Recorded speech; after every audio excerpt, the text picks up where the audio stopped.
So we're gonna hit. Thank you. Thank you. Hello, everyone. I'm Lawrence. I'm a German living in Denmark. And it's my first time in the UK, actually. Yes. And until yesterday, I didn't know if I could come because I didn't find my passport. So, guys, please get back into the EU very quickly. Alrighty. I'm the CEO and co-founder of a very exciting company called Dewa.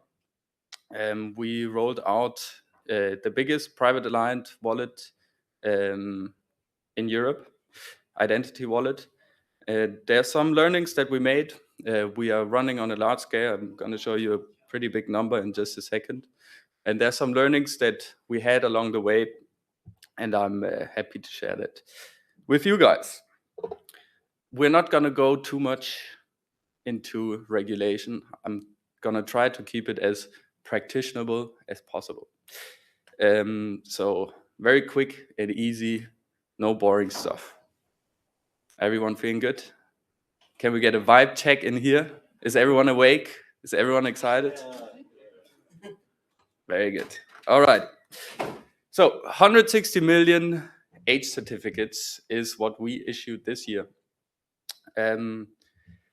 Single use, unlinkable, zero stored identity, not a pilot, not a sandbox in production. Age certificates that can be used to prove your age without revealing any more than the age to service providers. Every major platform is solving the same problem right now.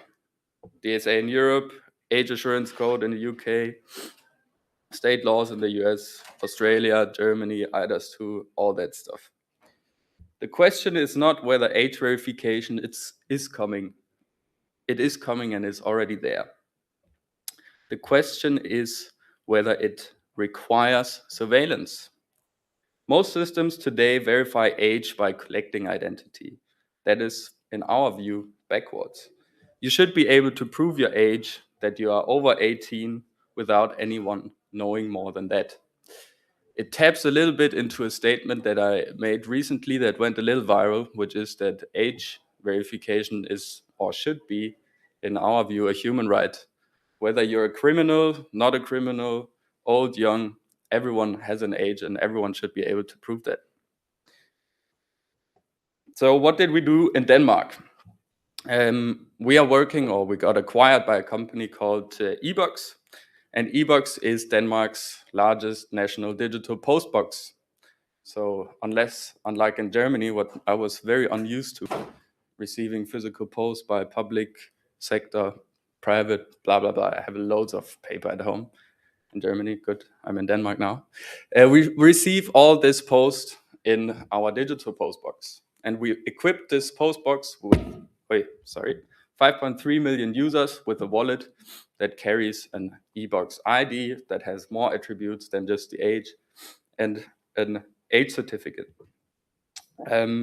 We built the infrastructure and we went live within 42 days, which is also unseen in the industry. It's been running in production since 3 months, 4 months now, and it's just a joy to see it live. You might be unused to single-use age credentials. Maybe you're also wondering, why are they single-use? That's what we're gonna answer right now. So in the wallet, when a citizen opens that wallet, initiates the wallet, and accepts to receive age credentials, they receive them in batches of 30. Why 30? I don't know. That's what our tech department said is best. Once they're used up, they of course get new ones. So you're always equipped with enough age credentials to prove your age. The thing about these credentials and IDs in general is that they contain a unique identifier. It's a DID key, very technical, but if you share that same credential in many places, and although it is illegal, these online services would collaborate, they could find patterns on where and how often this person uses that and make conclusions or guesses on who that might be. So we decided to make them single use. a new credential every time the user uses it, which is pretty unique and ultimately privacy preserving. Yes, once the citizen presents that to the verifier or the service provider, that certificate gets consumed and is removed from the wallet. Right now it works through QR code scanning or same device flows, that when you click the button, it opens the app and you swipe. But soon it will also work with NFC and Bluetooth, and hopefully also the digital credentials API once the EU decides to adopt it. Why this matters for platforms.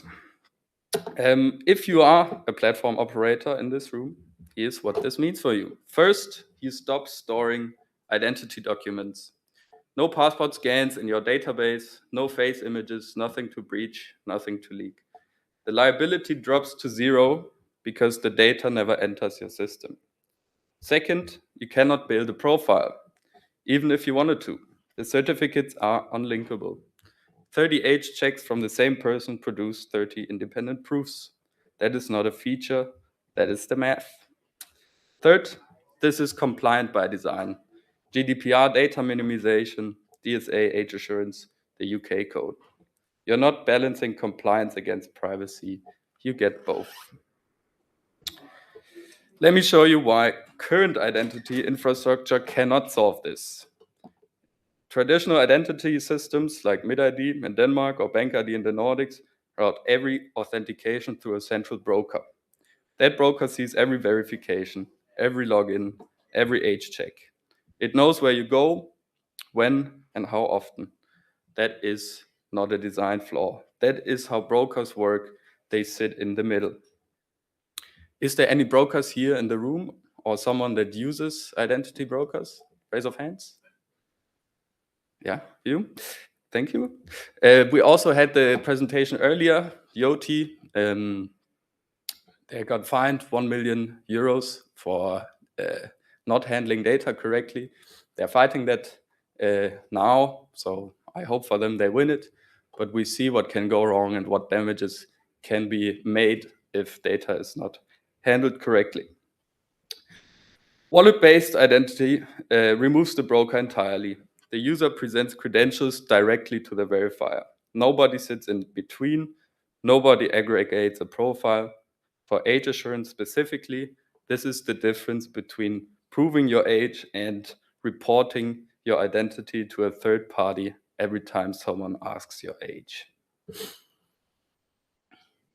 What we got wrong in the process is that three things, actually, that users care. We started out building because of a compliance task.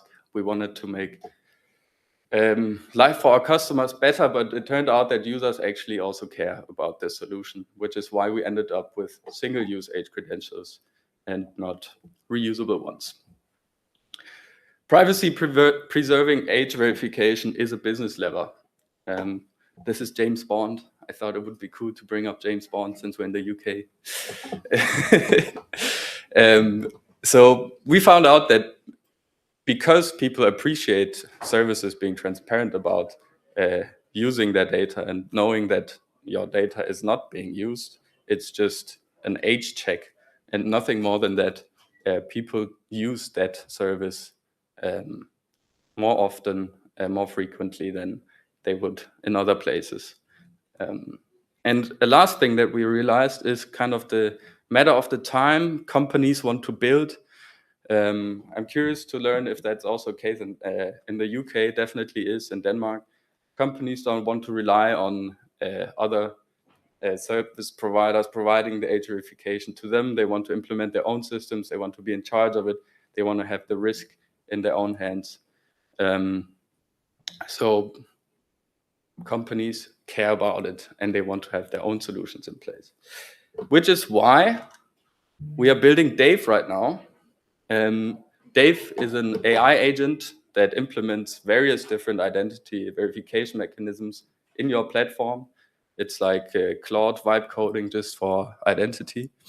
We've got some pretty good results from passkeys to IDAS, age verification, implementation of OpenID for VP flows, VCI flows.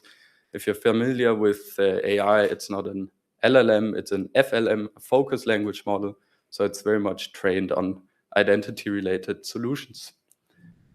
So companies can build their own identity solutions with an expert in their hands. So I want to close this with a little provocative statement. You have two options right now for age verification. One, collect identity documents and store them, or let others do that for you, or use single-use age certificates from a national wallet or private wallet. And we'll help you pick number two. Thank you, that's me. If you want to connect with me on LinkedIn, I'm happy to talk to everyone. Super curious to hear your thoughts on it, if it's anything new to you, these single-use age credentials or not. We see massive traction in Denmark, 160 million credentials out there that are being used. So it's the future. So just on that, so 160 million, but issued in batches of 30. Yes. So that's... We have the limitation of 5.3 million users. Yeah. You need a bigger country. Yeah, I think so too. I absolutely agree. Chap there? Okay. Could you please, hi, I'm John from Citrales. Could you please explain to me, maybe I missed it. What's the issuance process? How do you issue this credential, this age credential? Yes. And then I have a second question, so I'm not coming back. You mentioned eIDAS 2 compliancy, which means your solution, when it's compliant, it will become compliant to eIDAS 2, could be hosted as an attestation into the national Danish wallet? Yes. Very good questions. First of all, we follow the OpenID for VCI flow for the issuance of these credentials, and it's based on an authentication with the local eID scheme, MidID, and then on top of it, it's optional to do a passport scan for the user. That on the first part. And on the second part, we would love if our credentials would also live in many different national wallets, which is why we're currently having a dialogue with the Commission and with the local, it's called NSYS, it's the trust registry in Denmark, to register as an AV app and also as an age verification certificate provider. And once we got that in place, we can issue across the EU. And you also follow the EU AV standards? Yeah, I mean, we're following all of them. We pick and choose what we like and what we don't. So it's up to the EU to decide, or the local government, if it's good enough. I'm asking for cross-border reasons. Yes, absolutely. So the wallet is built on the ARF and the reference implementation of the UDI wallet. And we see that the AV app is very much similar to that. Thank you. Chat there. Hi, Lawrence. Thank you for your presentation.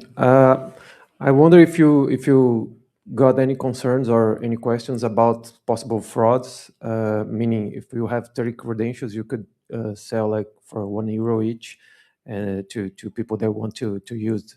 I know it's not a super, maybe super easy to do, but it would be viable to do this, just a bunch of kids get around a bunch of some adults and they just start selling. Was this brought to you at any point? Is this something that you are concerned about trying to mitigate? How is it working? Yes, absolutely. That's a concern that we also had, and we had a pen tester look at it. So our credentials are not portable from one device to another. So it's with a binding of the individual, only accessible. So only the one person that gets it can also use them. But you can. Sorry, but you can scan the QR code with your phone and give your credential to a website, for instance. Yes, there's a very small likelihood that might happen. You can scan that QR code, but it has a timestamp equipped with it, so it's only valid for a couple of seconds. And if you manage to copy that credential within very few seconds and transmit that to another place, that might be possible. But from the pen tester that we had and the security audit that we had, it's a very, very small likelihood that exceeds most or all of the other solutions on the market. And it hasn't, there's no documented case of it actually happening. No, No. absolutely not. DC API might remove all these issues.